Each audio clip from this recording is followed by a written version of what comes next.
September 20th, 2015. Sunrise, Florida, about 10 miles west of Fort Lauderdale. It's the early morning hours on a Sunday, just before 4 a.m., when police respond to the residence of 24-year-old Fidel Lopez. In a hallway of his small apartment, they find him weeping uncontrollably next to the body of his dead girlfriend. 31-year-old Maria Nemeth, lying nude on the floor, appeared to have been mutilated. Her blood and tissue were smeared all throughout the dwelling. Gaping holes peppered the walls.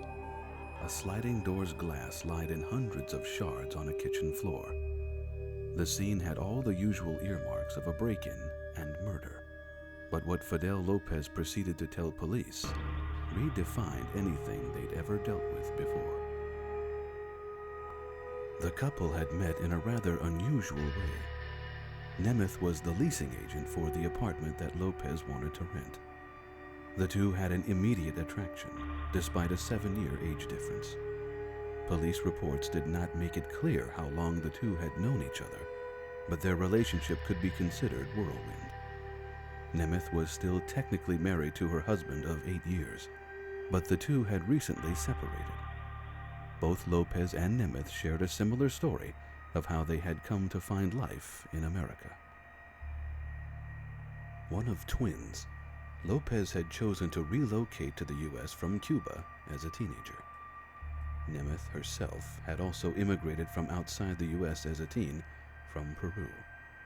She picked up English quite easily and quickly went to work in retail and the medical field.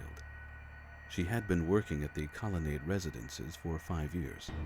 Lopez, on the other hand, was in and out of various jobs, unable to make anything last very long. Knowing each other only a short time, Lopez and Nemeth decided to move in with each other into the very apartment she had leased him. The couple had only been living together for 1 week. Lopez was known as a troublesome tenant and neighbor at other apartments. Ignoring requests to lower his music or move his car, Lopez made enemies of both landlords and fellow residents. He had lived previously for 3 months at the Opalaka apartments in May of 2014, before finally being evicted. Lopez had latched on to a single mother of 2 children, a relationship that ended along with his stay at said location. However, neighbors at another apartment from years earlier said Lopez was nearly a saint, attending school and holding a job, helping the disabled in his complex as well. But there were also now complaints at his new home in Sunrise. The evening of September 19th had been as quiet as any other. Around 11 p.m., Lopez states that he and Maria decided to open a bottle of tequila.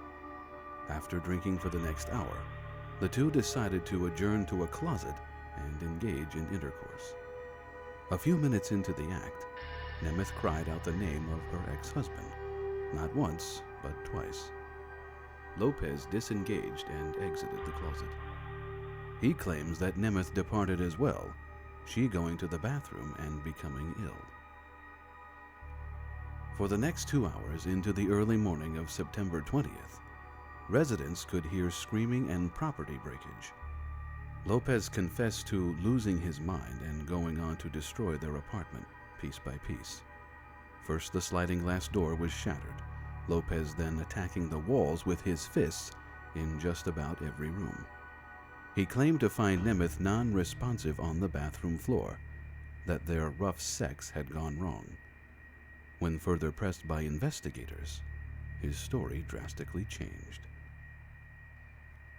He backpedaled in saying that he returned to the closet about 10 minutes after completing his rampage of the apartment.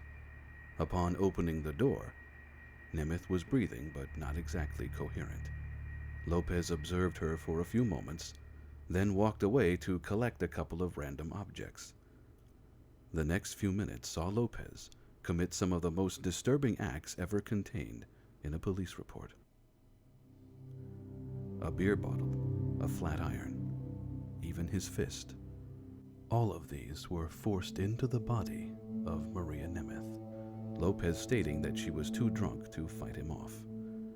Upon removal of his arm, which he had managed to sink in up to his elbow, internal bodily matter such as tissue and portions of intestine were pulled out. Nemeth's unconscious body was carried to the bathroom, where Lopez attempted to revive her by splashing water on her face. After laying her body in the doorway, he went outside to have a cigarette. When he returned, Nemeth was no longer breathing. It was at this point at 3:39 a.m. that Lopez called 911. By his own admission, Lopez called himself a monster. He had no logical excuse for his behavior, using the old standby of blaming the alcohol.